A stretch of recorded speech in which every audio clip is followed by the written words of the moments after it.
Hey everybody, Arturo, Evan, Johnny back again for another episode of ESPOOKYS Talk. Yeah, that was the worst intro ever, so we can go ahead and stop that. Maybe you guys can dock my pay. You guys are getting paid?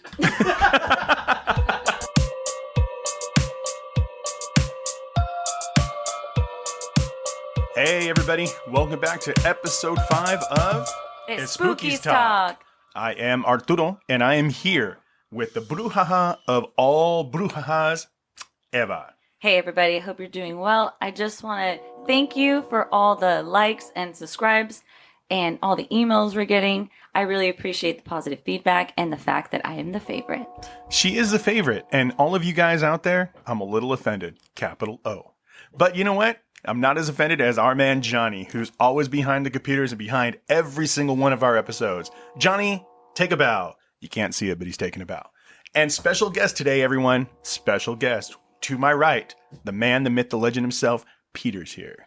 What's up, everybody? There you go. So I would like to introduce dreams.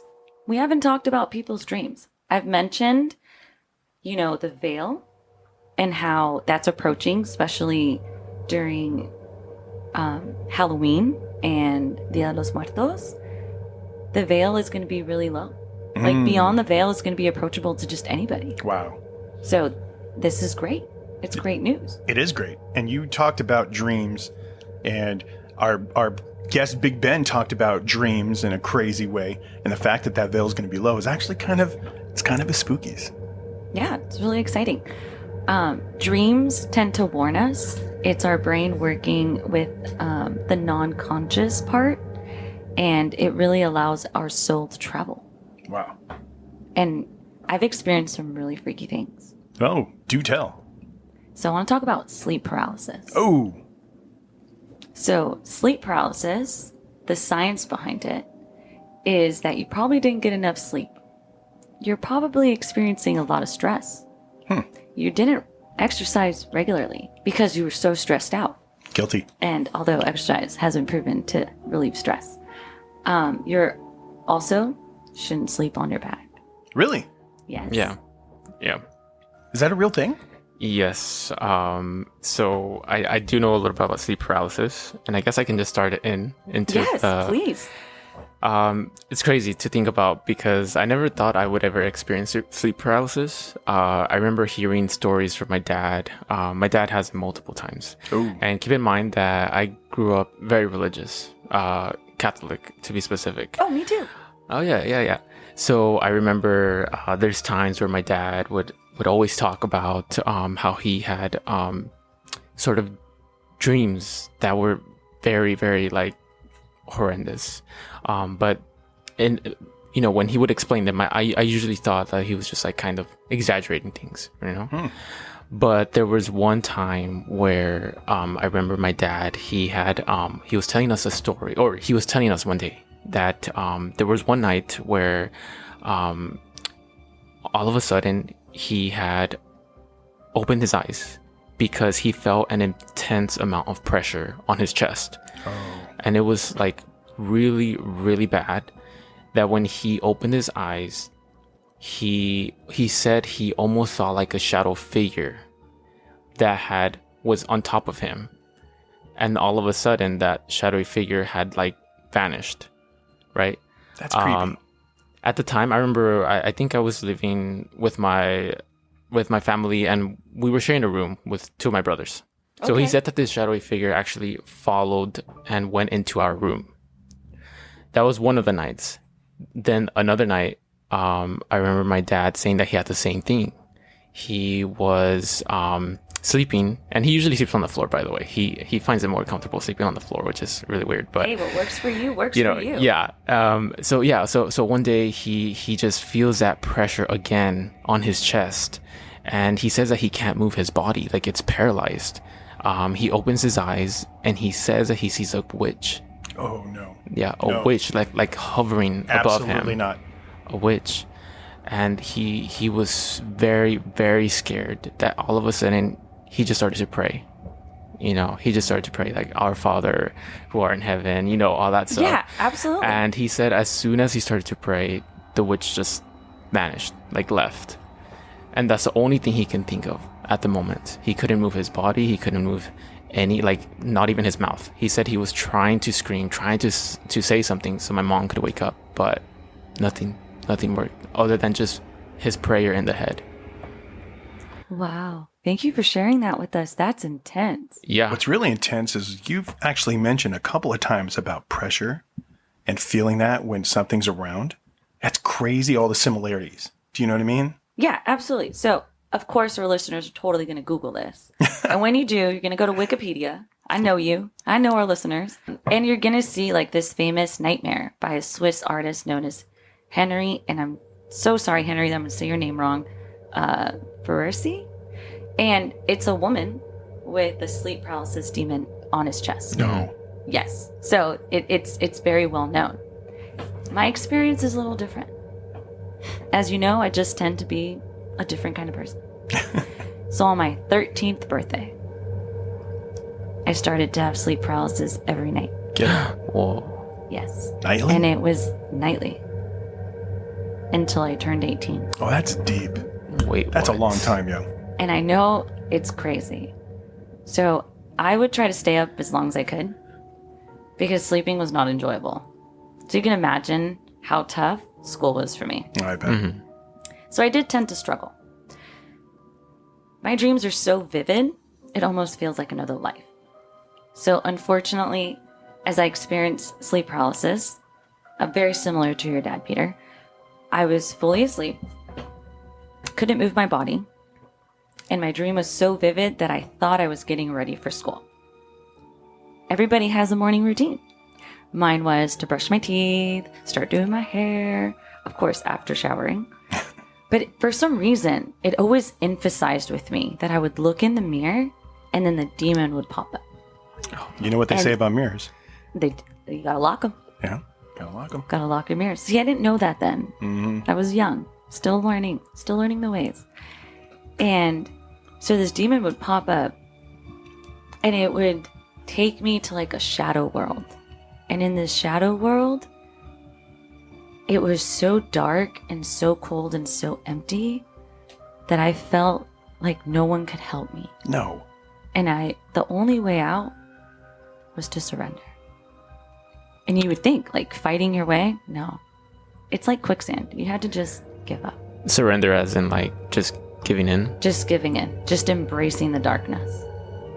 And so as I would embrace the darkness, I was able to wake up. But one day, the method just didn't work. No. Oh. And I could hear my mom shaking my body. And this is in high school. This is my senior year. I'm 18 years old. She's shaking my body. And she's so desperate to wake me up from this dream that she's pouring water on my face. What? And I know because I could hear her, but I couldn't wake up. And this was going on for a while. So I didn't make it to school on time. Sorry, teachers. But You know, when she finally woke me up, I said, "Mom, Luise, lo vencí."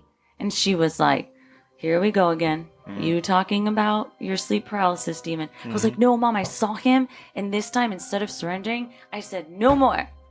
You're not going to go after me. This is it. Like, you are a part of me." And that's what it was. It was a part of me that was trying to just let me know, like, hey, you have a gift.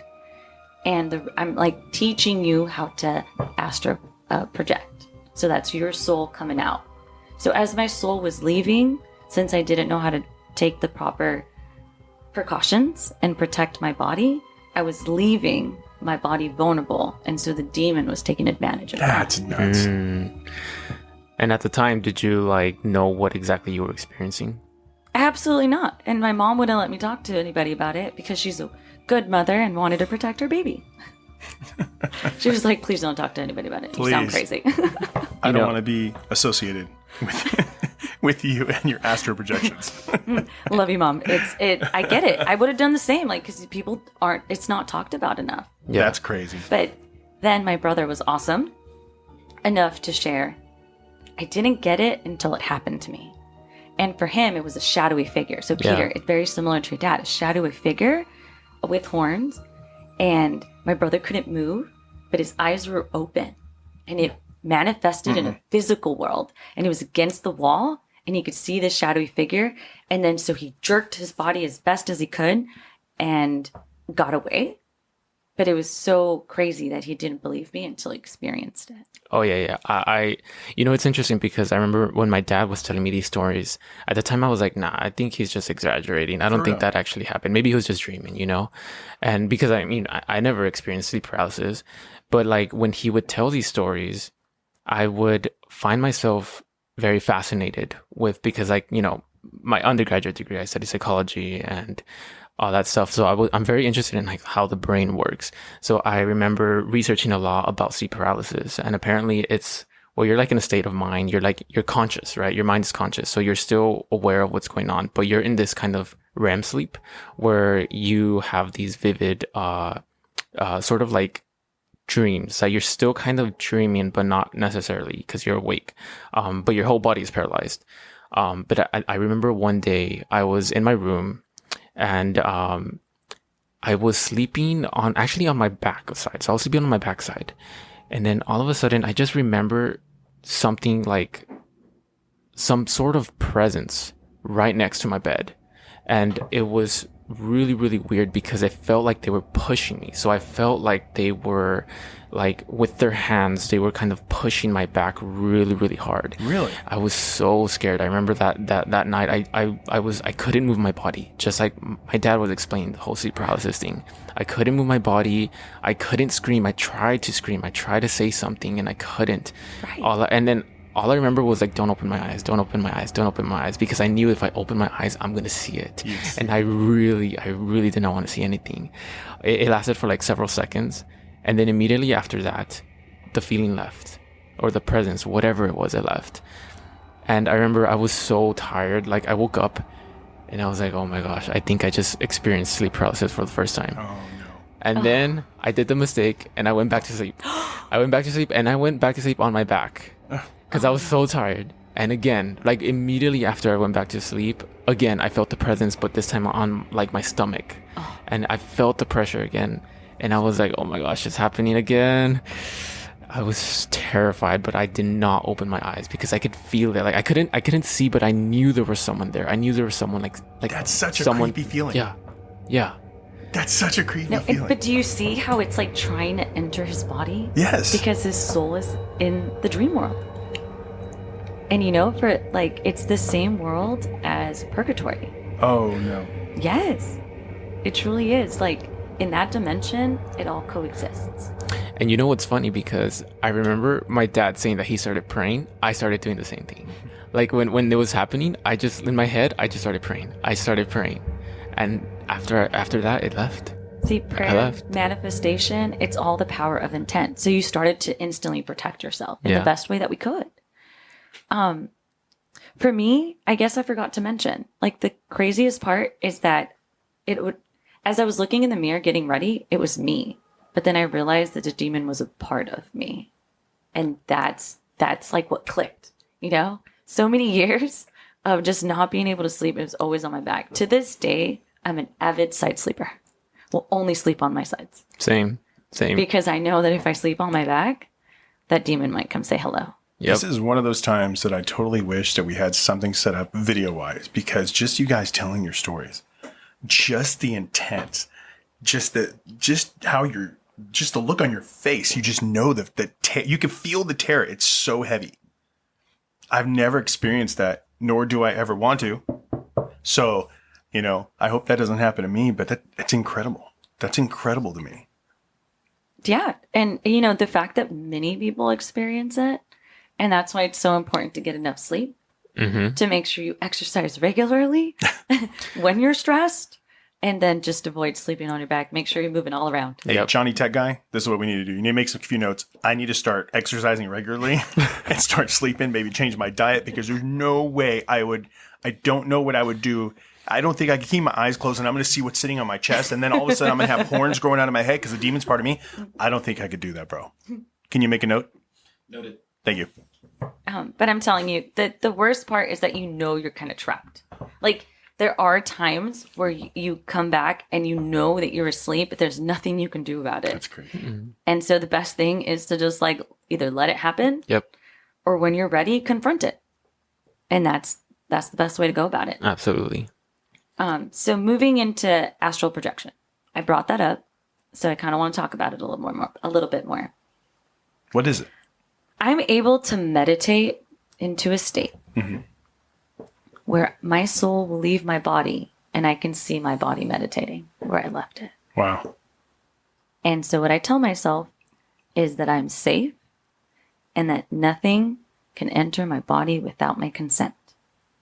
And I believe that so powerfully.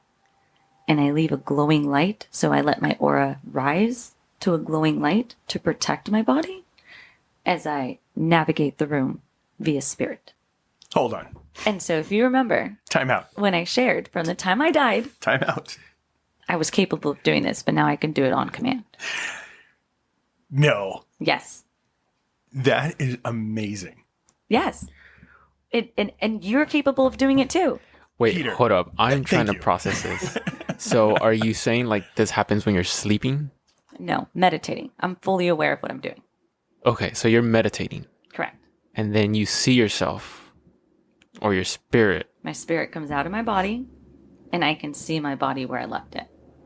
Now, Wow. I have a question. So you're floating around the room. Yes. You know what I'm saying? Like Yes. you're outside of your body. You see yourself. But can you project further than like away from your body to where you're no longer in line of sight? Like some people can project to, I don't know. I've read about this, that they could project to other places, other times, other dimensions, whatever the case may be. Is that something that you've experienced? Not during meditation. I'm not there yet. I do practice and set the intent and time for this. That state between falling asleep and becoming asleep, there's this short time period. And during that time, I can control where I go. So if I'm Interesting. thinking, what is so-and-so doing right now? I can appear there. Yeah. Uh-oh. And there's articles that the CIA has. And Oh, really? yeah, like old studies from like the 80s where they did this. So that's what I'm saying. Like if you practice it, you can do it. It takes a lot of hard work, but it's Man. doable. We should start practicing now. Feel free, bro. I mean, Peter, you probably, because of the experiences that you've had, I'm probably assuming that you probably have the ability even a little bit further than someone like myself who hasn't experienced anything like this. I've never experienced anything where astral projection, see myself, can't move, any of those things. Now, I've had some vivid dreams, and I've had some things where I've dreamt some things that have come true. Oh yeah. You know what I'm saying? Like I've experienced a lot of things, which is why I love talking to you guys. I love this because I'm experiencing a lot of things and I'm exploring a lot of things about those experiences with you guys. And hearing your guys' story makes me feel better about my experiences and stuff like that. But I have never, Johnny, I have never experienced sleep paralysis. And that sounds freaky. Don't want to do it. That one's not for you. What about astral projection? Are you, You know- interested? I have a story to tell you about it. Maybe Do can I tell. make my choice after you tell me the story? Of course. Let's do this. So my best friend across the world, gonna leave him anonymous. You know who you are. Hi. Didn't become best friends until I actually told him. So I've never been to his house because like my parents are like, absolutely not. Like boy, like you and boys cannot be alone ever, which makes sense. His parents would be there, but you know, Mexican parents they How take care old of were her you? princess. How old were you? 17. Okay, go on. So it makes sense. We were having a conversation at school, and I was telling him, like, you're not going to believe me, but I can astral project. And he was like, oh, tell me about it, right?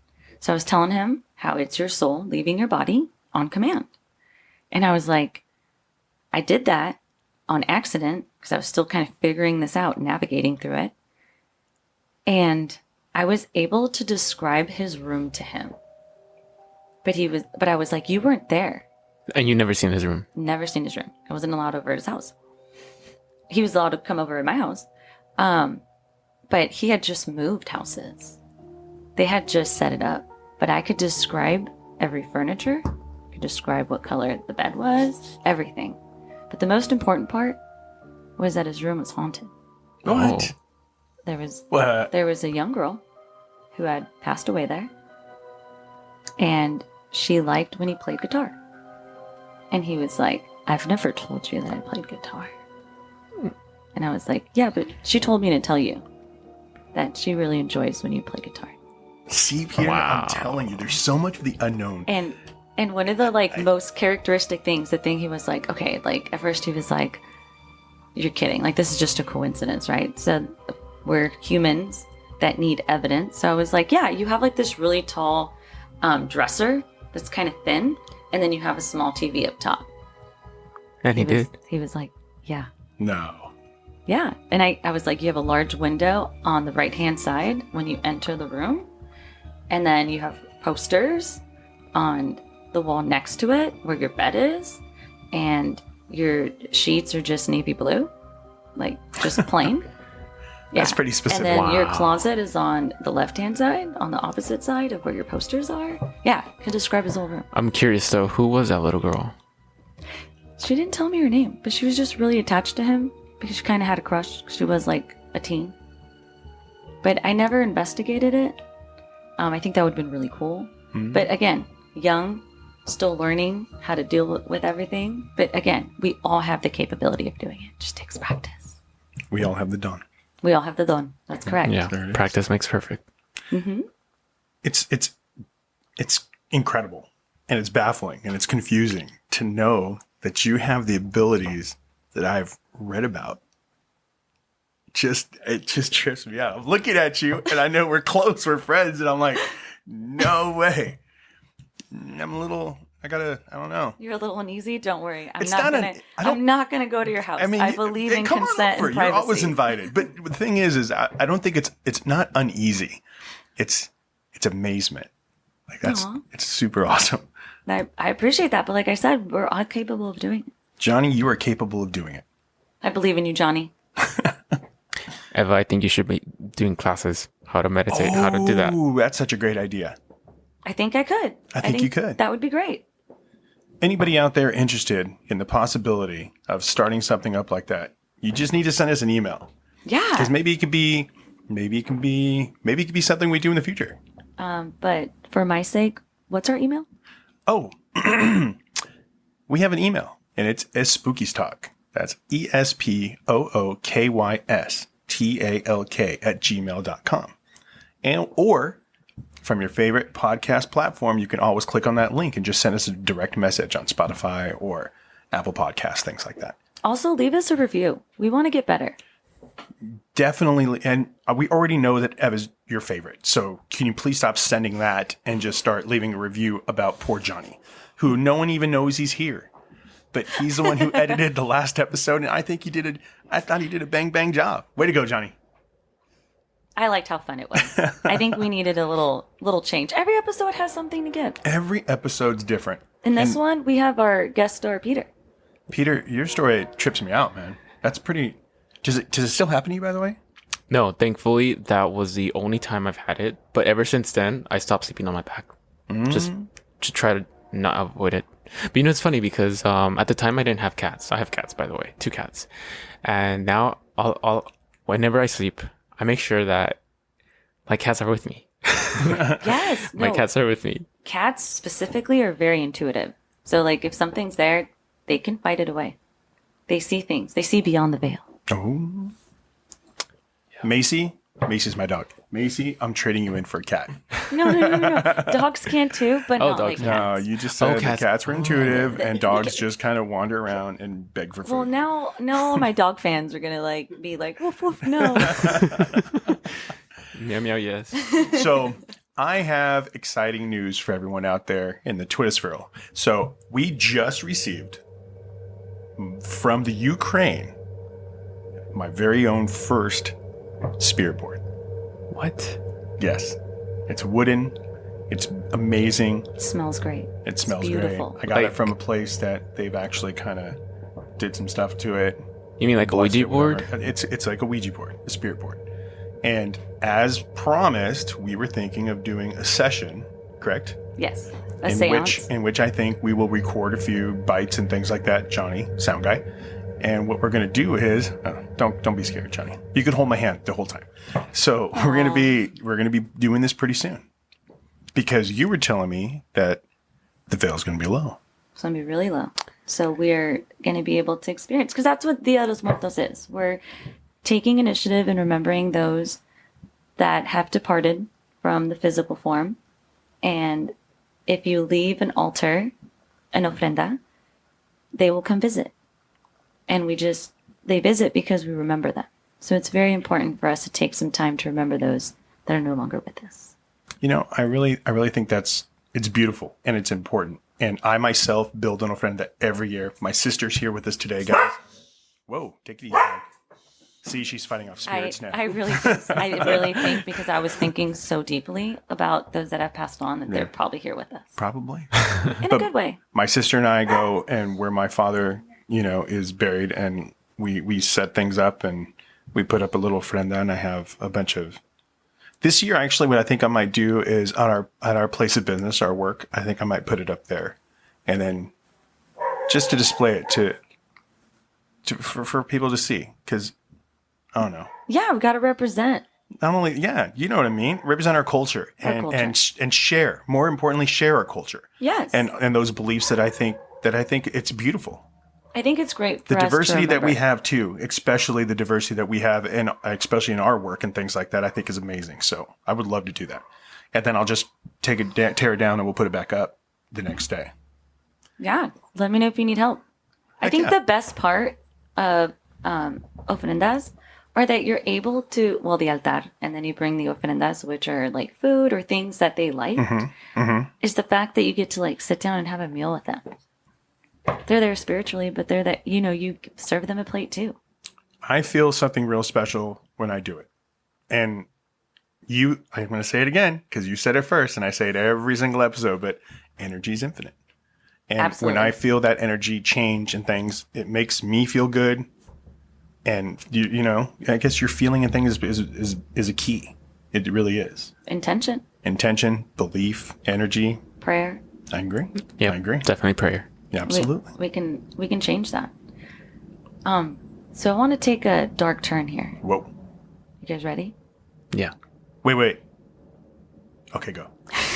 Loved it. Way to cut the tension. So with our dreams, they also warn us about things. So I've had dreams that come true. But I feel the need to talk about something a little more dark. Sometimes as our soul leaves our body, our soul has a hard time coming back. And that leads to possession. No. Yes. And possession is real, whether you believe in it or not. Yep. I have personally never seen possession, but I know it exists. And when I'm near it, I'm one to run away, because it could jump from host to host. Really? Yes. And so with the spirit board, that's my biggest caution, is that I just want to be very safe and make sure that we all have positive intentions, because I would hate to see that. We have to be super respectful. But with our star Peter being here, I know he has a story for all of you. Ooh. Yep. Just know that I am not touching that spirit board at all. If it's similar to like the Ouija board, oof. Yeah, because the experience that I had, crazy. I remember this was back a couple of years ago when I used to work as an ABA therapist. And if you don't know what that means, it stands for Applied Behavior Analysis. So basically, I would go into the client's home. I would do therapy to students, or not students, to kids who had autism or any type of intellectual disability. I remember this time I was assigned to this case, and I go into the house. It's a 2-story house, and I don't know if you guys ever seen like those hoarder shows where like you go in and then like their whole house is like full of a bunch of stuff. Yeah. Oh yeah. I go in, I walk in, and this house, like everywhere. The kitchen, the living room, the bathroom, the stairways, the rooms, like everything is just filled with a bunch of stuff. And I remember when I go into to introduce myself to the kid that I'm going to be working in, I go into his room and I cannot even see the floor. I kid you not. Like everything. There was so much stuff. It's like a hoarder. Everywhere. Yes, like a hoarder home. Oh. And I remember walking into the room and I see a Ouija board, just like that, just lying around. Out and about. And the little sister comes in and she's like, It's the only no, key I in asked, space. yeah. I asked the little sister, like, what is that? And she's like, oh, it's the Ouija board. You want to play? And I'm like, no, absolutely Negatory. not. No, you guys shouldn't even have that. You guys should throw it away. You know, long story short, but basically, this kid and the girl played the Ouija board several times. And over the course of the period of how long, you know, I've been seeing this kid, my client, I started to notice patterns in him. You know, there was times where he would say that he would hear voices at night, that these voices would tell him to hurt himself, to kill himself, to run away, to destroy like property, to do things that were very malicious. And other times when I would come in to work with him, I would find knives under his bed, like under his pillow. And I would always have to do like a quick search because he would always bring knives, kitchen knives, scissors, anything that was sharp. And so I remember anytime he had that, like I would always tell the grandma because he lived with his grandparents. But then I remember some days he would always mention that he's hear voices that are shouting, and he'd always be like, "Do you hear that? Do you hear that, Peter? Do you hear that? They're shouting. You don't hear the voices?" And I'd be like, "No, I don't hear anything." At first, I thought he was just, you know, doing it for attention for some reason. But over time, the parents or the grandparents they were telling me that this kid was taken to a mental institution for several months because of the voices, and they told him that they had diagnosed him with psychotic symptoms because of the voices. And then I remember one day when I was going to work with the sister, actually, the kid starts shouting, saying, "Hey, do you guys hear that? Do you guys hear that?" And me and the little sister go really quickly into his room, and we all stay quiet. And then I just remember hearing like this muffled kind of scream coming from him.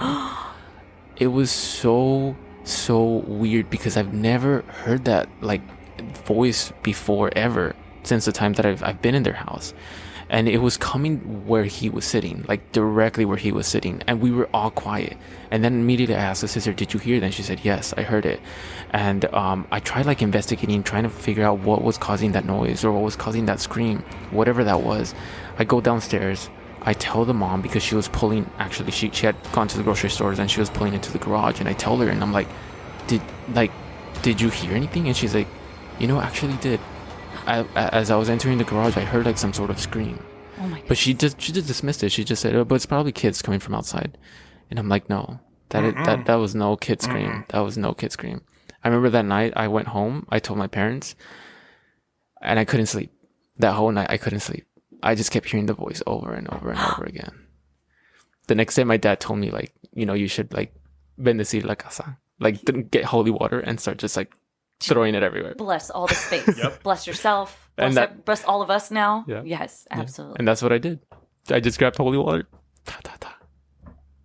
And then it all went away, right? Well, I don't know because I stopped working with the kid. Yeah, I would too. I moved. So Hey, you know what? I don't care. Johnny's laughing at me right now, guys, and I don't care. Like, you see the manifestation into reality and things like that, and because of your beliefs and things, you understand and know that it's real. Look, you might need a little bit more help than I could offer, you know? And you got to think about protecting yourself. I hate to say that, but, you know, you got to protect yourself, you protect your family. I'm gone. Bye-bye. I might give you a referral of somebody. I don't know, guys, but you guys are laughing at me. Peter, I'm in shock. That's crazy. Because I could feel the intensity and the heaviness. Yes. Like, this story is so intense. But we're going to leave our episode here, and you're going to see us via video, working with the spirit board ourselves. Johnny doesn't know this, guys, but we've decided that he needs to start to earn his percentage of this show. And we're going to set up some video, and Johnny's going to have to figure out how to Johnny has a degree in all this, guys, and this is what he does. This is his thing. This is his bag. Surprise! Congratulations, Johnny. You just got a promotion, bro. I don't know if you can see behind me. In these boxes is a bunch of stuff for video. And we're gonna set it up for the spirit board session. Because especially after this particular episode, guys, after speaking to you guys about this stuff, I'm really, really interested. I'm interested to see what type of energy that people like us can actually bring. Because I know that energy attracts energy. And I'm very interested.